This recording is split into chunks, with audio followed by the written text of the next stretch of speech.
Hey, what's going on there guys? Jack here from Integrity, and in this class we're going to be converting this full video of this person blowing out this candle in this kind of artistic setting into this eye-catching cinematograph where this candle is being blown out and then boomeranged back into existence. Something like this might work well for an art exhibit or something like that, and we'll be using Photomotion Glacier, of course. The real difficulty here will be, of course, animating these particles as you can see on screen. Okay, so with no further delays, let's get into the tutorial. The first step, of course, is to get access to the Glacier project file, and the way to do so is just to jump into the Photomotion X folder here, and then, when in here, just double-click on the Photomotion Glacier folder. From there, the only thing to do is just to double-click on the Glacier project file to start the process. For Photomotion, of course, we don't need any plugins or whatnot from there. The only thing that's required here is the Photomotion assets, and we're good to go. Okay, so with Photomotion booted up, let's double-click on this Start Glacier button here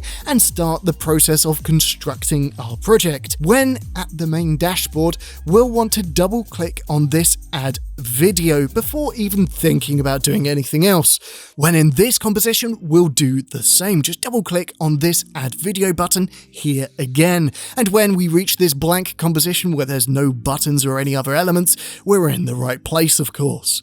Okay, so there's nothing really here that we can do but just import in our video. So let's get to do that now by either using the import function or by just dragging and dropping it from our desktop here directly into the composition. The scale and position as it is currently is actually fine. We don't need to fiddle about with that. So let's just get to cutting this video down into the segment that we want.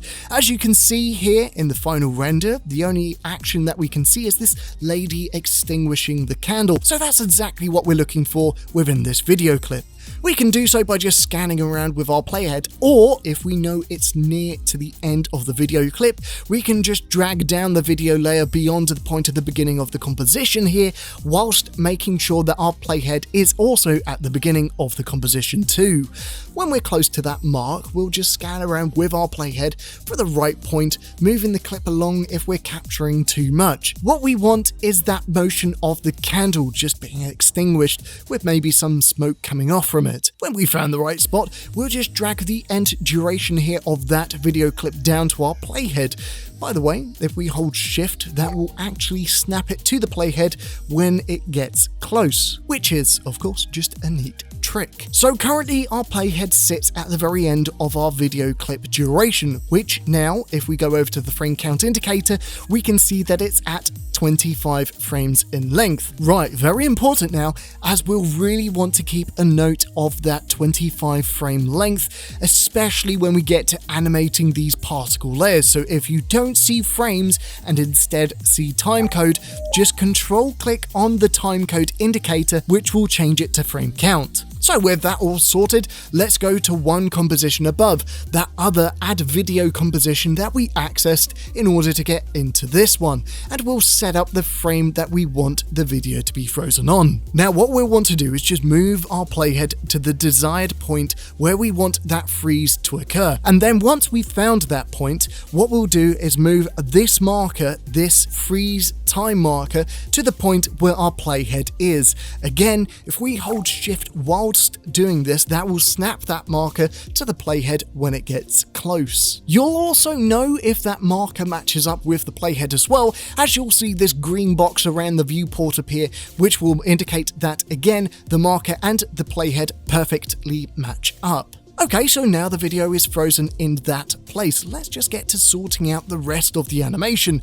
What we'll want to do is tell Photomotion which elements we can see that we want unfrozen, and we'll need to use a mask to do so. So back at the main dashboard, let's just double click on this Set Mask button, and when we're in this composition, we're just going to double click to select this Draw Mask, which will bring us into this composition. Okay, so now we're in this composition. What to do? Well, the thing is, it's fairly blank here. There's no buttons or any other elements. The only thing that we can do is draw a mask, and we're going to do so on this layer here. Draw mask on this layer. So first, let's just select that layer and then go up here to the toolbar and select the pen tool here. And what we're going to do is apply a series of mask points here around the woman's face, the wrist, and just create a circle which will contain all of the movements within this cinemagraph. Once done, let's just manipulate some of the mask points here so it better fits the action of what's going on within the frame. Again, what we're telling Photomotion here is within that small selection of that 25 frame long clip that we're using, everything in the grey here is what we want frozen in place on that frame that we decided earlier, and everything in a normal color here is what we want unfrozen, so moving. Now the problem is, as it is, currently it might look a little bit funky as there's no feathering to the mask, which means that you might see some of the outline here of the mask here in the actual cinemagraph animation. So let's just go down here to the layer and then hit F on the keyboard to bring up feathering attributes. The next step is of course to bring them up so we end up with something like this on the main viewport. Much better. Let's just check this out on the main dashboard now and see how it looks. First, before previewing, let's just switch out of the pen tool for the selection tool. After all, we don't really want to be masking out our buttons. It's not too bad, although we'll need to change the animation settings as, from what you can see here, it's just repeating the clip over and over again with a crossfade, which isn't exactly what we want within this example. So let's get this to boomerang by just clicking on the animation button over here on the main dashboard and then navigating over to effect controls and then checking this checkbox under boomerang. Now with boomerang by default, it will add a small amount of speed to the animation to make it seem a tad more fluid. In this example we're fine with that, so we'll just bring down the speed multiplier from 1 to 0. Let's just preview it now after we've done so. Much better, and it's quite surreal, but in a good way. However, we can do better. If we check out the final animation again, you can see that there is this rain droplet overlay to this boomerang within the animation. How we've done this is through animating the particle layers here, which is actually simpler than it sounds. Now what we're going to do is just first select this settings button down here and then go over to effect controls.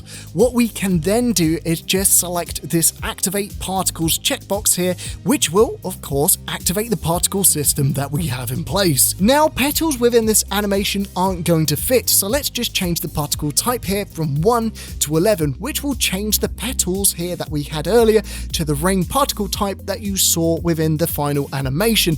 And with that done, we're pretty much good to get into the more fiddly parts of this class. Now first things first, it's just a tad bit busy at the moment and we don't need all of these particle layers here active within this animation, so let's just select the distant button over here and then go back over to effect controls and then select this checkbox under activate, which will of course deactivate the distant particle layer. Cool, let's also add in some blur to the rest of these layers as some of them are just a tad bit too sharp and we want them not to be as prominent. So first we'll select this further button down here and then navigate over to effect controls and bring this blur slider up. And once we've done so, those particles in the background are a little bit more blurred. We'll then want to do the same with the middle and close layer too, and we don't really need to whack the blur up to the same amount here as they're already slightly blurred.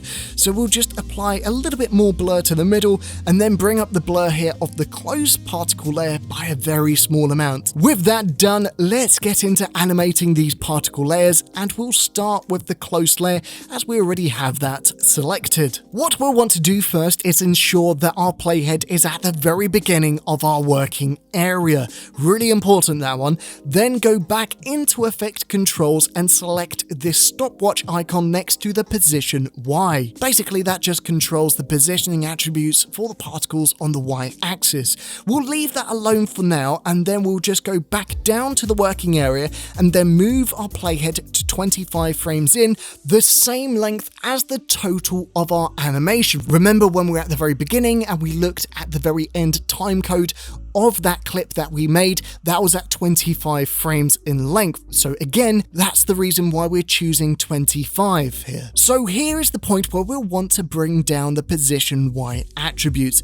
And with this close layer, we'll want to do that to around -400. Now, as it stands, the close layer will move along the Y-axis until the 25 frame point and then stop. However, we want it to, just like the core animation, boomerang back out. So we'll need to jump along the working area in magnitudes of 25 frames, as again, that's the end of the animation. So with that in mind, let's jump ahead to the 50 frame point over here, where the animation is boomeranged back out. Back at effect controls here, let's navigate over to the position Y slider here, and then bring that from 400 to 0 here, what is basically telling it to revert to as it originally was. So the Y coordinates, as it stands, will go from 0 at the 0 frame mark, then to -400 at the 25 frame mark, and then boomerang back to the original starting position of 0 at the 50 frame mark.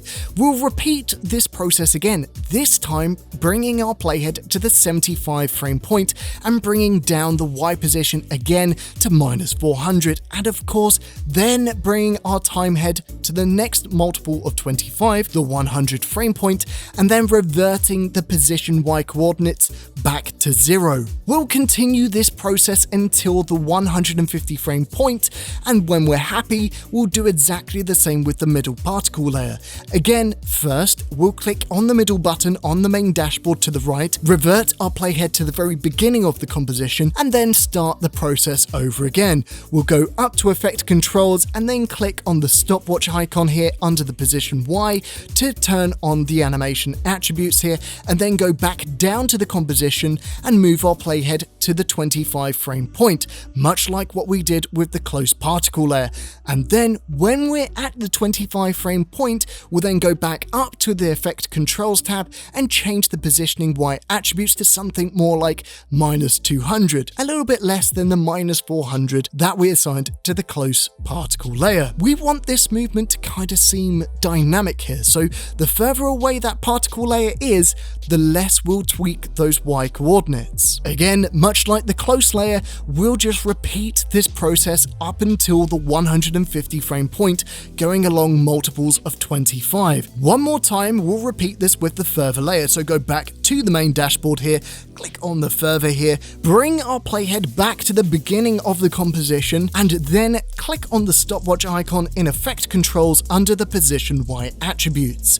Then we'll bring our playhead again to the 25 frame point, and then change the Y attributes within effect controls to -50. Again, the further away the particle layer, the less movement we'll want to see as the animation boomerangs back in and out. We'll again do exactly the same and loop that animation across multiples of 25 frames until the 150 frame point, where of course we'll stop. Now again, this is fairly fiddly, so take your time and repeat this section if you're a tad unsure still. Remember, we're going along multiples of 25 because that's the length of the clip that we have within that add video composition that we were in at the very beginning of the class. And there we go, that's the complicated part more or less done with. With our playhead at the 150 frame point, let's hit N on the keyboard to mark the end of our working area, and let's have a preview of how it's looking so far. Pretty good so far, and you can see, in correlation to each depth of those particles, they're all moving in different amounts, which is just making this animation a tad more dynamic and more immersive. Right, we're almost ready to render out now, but as it stands, if we don't change the aspect ratio, we'll end up rendering out these black bars here on the sides here as well, where some of these residue of the particles sit.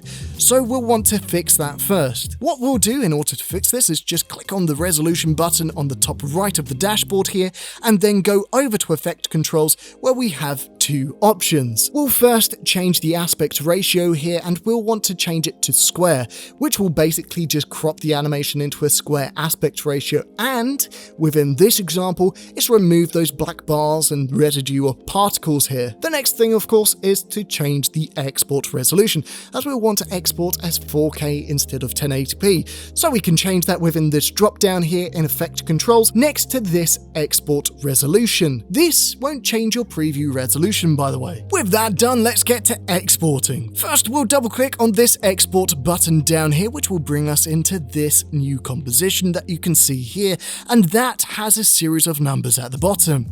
This, of course, is the Photomotion Perfect Cut system and will tell you what frame count you want to be on in order to achieve a specific number of loops. At the moment, it's not green, which basically tells us that our playhead isn't in the right spot for any number of loops. So let's get to changing that now. We'll really want our playhead to be on the 151 frame point. So what we'll do is we'll just go over to the frame count indicator over here and just change this to 151 frames, which will bring our playhead to the 151 frame point. And when we do so, Photomotion Perfect Cut has turned green. Awesome, let's mark the end of our working area. Otherwise, we'll still bring the whole composition into the After Effects render engine in the next stage, which is of course not exactly what we want. Okay, so with that done, let's just go up here to composition and then click on this add to render queue, which will bring our working area into the After Effects render engine. From there, we'll need to change the export format. So let's just go down here to this lossless within this new tab that's appeared.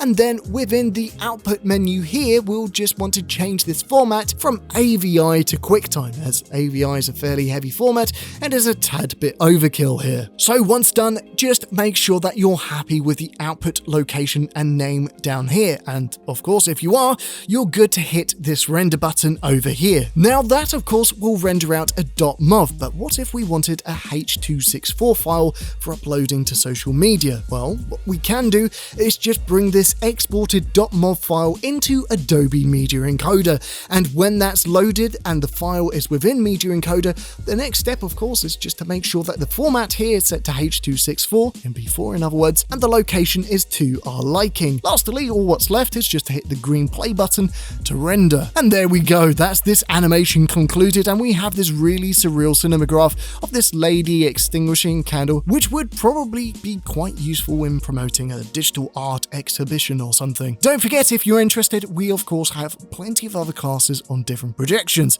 so please feel free to check those out.